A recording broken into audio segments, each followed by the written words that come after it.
अस्सलामुअलैकुम, कैसे हैं आप सब। उम्मीद है आप सब खुश होंगे, खैरियत से होंगे। आज मैं अरवी गोश्त की रेसिपी आप लोगों के साथ शेयर कर रही हूँ। ये अरवी के नाम से पॉपुलर है ज़्यादा, लेकिन हमारे यहाँ झारखंड में इसे कच्चू के नाम से जाना जाता है। तो आज ये मेरी बहुत फेवरेट रेसिपी में से एक है। तो कच्चू गोश्त की रेसिपी स्टार्ट करते हैं। तो यहाँ पे मैंने प्रेशर कुकर लिया है और मैं डाल रही हूँ सरसों का तेल, क्योंकि मैं सरसों का तेल ही ज़्यादा प्रेफर करती हूँ। तो मर्ज़ी आपकी है, आप कोई भी तेल का इस्तेमाल कर सकते हैं। तो मैंने यहाँ हाफ़ कप तेल डाला और तेल जैसे ही गर्म हो गया, मैं इसमें 2 मीडियम साइज़ के कटे हुए प्याज मैंने शामिल किया। और अब प्याज को हम फ्राई करेंगे, तो मैं हमेशा प्याज फ्राई करते वक्त नमक डालती हूँ। मर्ज़ी आपकी है, आप नमक डालें या फिर आप इसी तरह भी फ्राई कर सकते हैं बिना नमक शामिल किए। नमक डालने से क्या होता है, प्याज जल्दी फ्राई हो जाते हैं। तो इस तरह से हमें बहुत डार्क ब्राउन नहीं करना है प्याज। तो देखिए, कुछ इस तरह से हमें लाइट ब्राउन चाहिए प्याज का कलर। देखिए, मैं आपको दिखाती हूँ इस तरह से। इससे ज़्यादा मैं डीप ब्राउन नहीं करूँगी। अब इसी वक्त मैं शामिल करूँगी गोश्त। तो मैं यहाँ आधा केजी गोश्त का इस्तेमाल कर रही हूँ। तो आप चाहें तो फ़ैट फ्री गोश्त का इस्तेमाल कर सकते हैं, लेकिन मैंने इसमें थोड़ा सा फ़ैट शामिल किया है। जब भी हम गोश्त में सब्ज़ी डालकर बनाते हैं तो थोड़ा सा फ़ैट डालने से उसका टेस्ट थोड़ा बढ़ जाता है। तो इस तरह से अब हम इसे थोड़ा सा मैंने इसे चला लिया और अब मैं इसमें शामिल करूँगी लहसुन अदरक का पेस्ट। तो मैं 2 टेबल स्पून भर कर डाल रही हूँ लहसुन अदरक का पेस्ट। और अब थोड़ा सा मैं इसे अच्छे से भून लूँगी लहसुन अदरक के साथ। तो लहसुन अदरक डालने के बाद मैं इसे 1 से 2 मिनट भूनूंगी। तब तक लहसुन अदरक का कच्चापन भी दूर हो जाएगा और गोश्त का कलर थोड़ा सा चेंज हो जाएगा। तो देखिए, इस तरह से गोश्त का कलर थोड़ा सा चेंज हो गया है। तो अब यहाँ पर मैं डालूंगी कुछ सूखे मसाले। तो जिसमें मैं सबसे पहले डाल रही हूँ हाफ़ टी स्पून हल्दी का पाउडर और कुछ खड़े गरम मसाले मैं डालूंगी। तो 3 हरी इलायची डाल रही हूँ मैं, 2 डाल रही हूँ लौंग और एक छोटा सा पीस मैं डाल रही हूँ दालचीनी का। और अब इन सब को डालकर मैं थोड़ा सा भून लूँगी गोश्त को। और इस तरह से गोश्त को थोड़ा सा भूनने के बाद अब मैं इसमें कुछ और सूखे मसाले डालूँगी। तो सबसे पहले मैं डाल रही हूँ 1 टीस्पून तीखी वाली लाल मिर्ची पाउडर है ये। तो तीखापन आप अपने टेस्ट के अकॉर्डिंग शामिल कीजिए।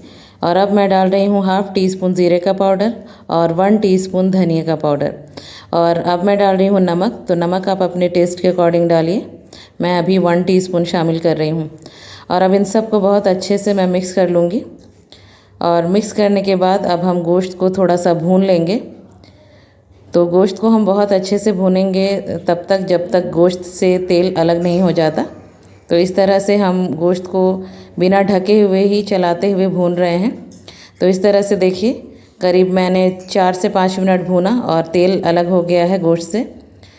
मसाला हमारा बहुत अच्छे से भुन गया है। तो अब मैं इसमें पानी शामिल करूँगी। तो मैं यहाँ गर्म पानी का इस्तेमाल कर रही हूँ। तो मैंने फ़िलहाल अभी सिर्फ हाफ़ ग्लास पानी शामिल किया है। तो पानी का अंदाज़ भी आपके ऊपर है, आप किस तरह का गोश्त दे रहे हैं, कितना देर लगेगा उसे सॉफ्ट होने में, उस तरह से उस अंदाज से आप पानी शामिल कीजिए। तो मैंने जैसा गोश्त लिया है ये बहुत ज़्यादा टाइम नहीं लेगी सॉफ्ट होने में, तो इसलिए मैंने हाफ़ ग्लास ही पानी शामिल किया।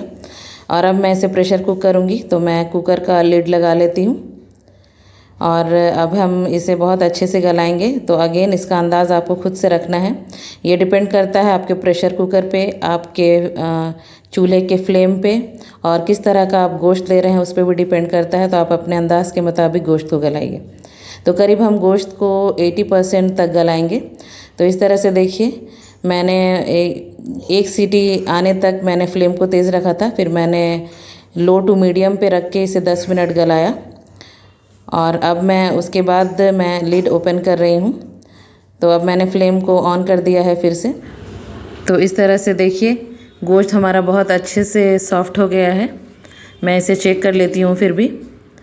तो इस तरह से देखिए, मैं फोक की हेल्प से देख रही हूँ, गोश्त हमारा बहुत अच्छे से सॉफ्ट हो गया है।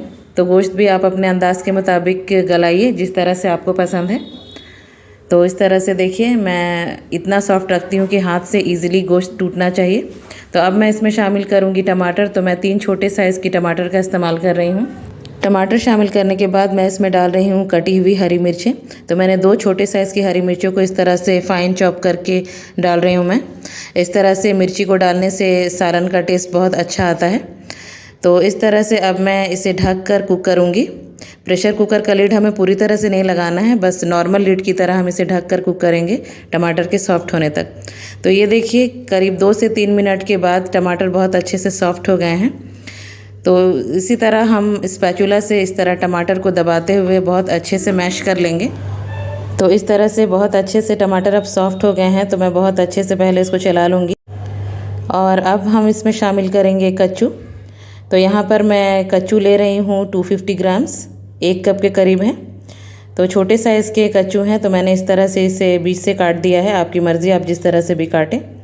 और अब मैं कच्चू को शामिल कर रही हूँ। तो कच्चू डालकर मैं बहुत अच्छे से एक बार इसे मिक्स कर लूँगी। तो आप इस बात का ध्यान रखें कि कच्चू जब भी आप लें तो कभी कभी कच्चू डालने से थोड़ी सी ईचिंग होती है, तो आप टमाटर का या किसी तरह का भी आप खटास ऐड कर रहे हैं तो वो थोड़ा अच्छे से डालें। खटास डालने से जो ईचिंग होती है वो ख़त्म हो जाती है। तो इस तरह से मैंने कलर के लिए कश्मीरी लाल मिर्च का इस्तेमाल किया 1 टीस्पून। टोटली ऑप्शनल है ये, आपकी मर्ज़ी हो तो डालें वरना स्किप कर दीजिए। और कच्चू शामिल किया तो मैंने थोड़ा सा नमक भी इसमें शामिल किया। तो नमक आप अपने टेस्ट के अकॉर्डिंग डालिए। और अब मैंने पानी शामिल किया। पानी भी आप अपने अंदाज़ के मुताबिक शामिल कीजिए, आपको ग्रेवी जिस तरह से रखना है। तो अब बहुत अच्छे से चलाने के बाद मैं प्रेशर कुकर का लीड लगा देती हूँ। तो मैं इसे प्रेशर कुक करूँगी सिर्फ 1 विसिल आने तक। तो आपकी मर्ज़ी हो तो आप इसे नॉर्मल लीड लगाकर भी उसे गला सकते हैं कच्चू को। तो मैं यहाँ कच्चू को प्रेशर कुक ही करूँगी। तो सिर्फ 1 विसिल आने का मैं वेट करूँगी। और जैसे ही 1 विसिल लगेगी मैं फ्लेम को बंद कर दूँगी। और जब प्रेशर कुकर की स्टीम खुद से ख़त्म हो जाएगी तब मैं इसकी लीड को ओपन करूँगी। तो इस तरह से देखिए मैंने मीडियम फ्लेम पे 1 विसिल लगा लिया था और उसके बाद मैंने फ्लेम को बंद कर दिया था। तो जब इसकी स्टीम पूरी तरह से निकल गई तो मैं ओपन कर रही हूँ लीड को। तो देखिए देखने से ही लग रहा है कि कच्चू बहुत अच्छे से सॉफ्ट हुई है। बहुत अच्छे से कच्चू हमारे खड़े खड़े हैं, घुली भी नहीं है। और देखिए शोरबे की कंसिस्टेंसी मेरे हिसाब से बिल्कुल सही है। तो आप अपने टेस्ट के अकॉर्डिंग रखिए, आपको जिस तरह से थिन या थिक चाहिए। और अब मैं कच्चू को भी चेक कर लेती हूँ। देखिए बहुत अच्छे से सॉफ्ट हुए हैं, सॉफ्ट भी हैं और खड़े खड़े भी हैं। तो अब मैं इसमें शामिल करूँगी हरा धनिया। तो मैं फ्लेम को पहले ऑन कर लेती हूँ।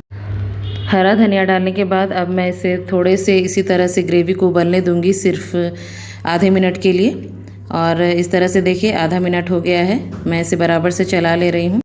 तो इस तरह से बराबर से अच्छे से चलाने के बाद अब मैंने फ्लेम को बंद कर दिया है। हमारा सालन अब बिल्कुल रेडी है सर्व करने के लिए। तो मैं इसे डिश आउट कर लेती हूँ। तो आप भी इस रेसिपी को ट्राई कीजिए और मुझे कमेंट के ज़रिए बताइए कि आपको ये रेसिपी कैसी लगी। अगर आपको मेरी रेसिपीज़ अच्छी लगती हैं, मेरे वीडियोज़ अच्छे लगते हैं तो मेरे चैनल को सब्सक्राइब करना मत भूलिए। और साथ ही बेल आइकन को ज़रूर प्रेस कीजिए ताकि आपको मेरी नई आने वाली वीडियो की नोटिफिकेशन सबसे जल्दी और बआसानी मिल सके।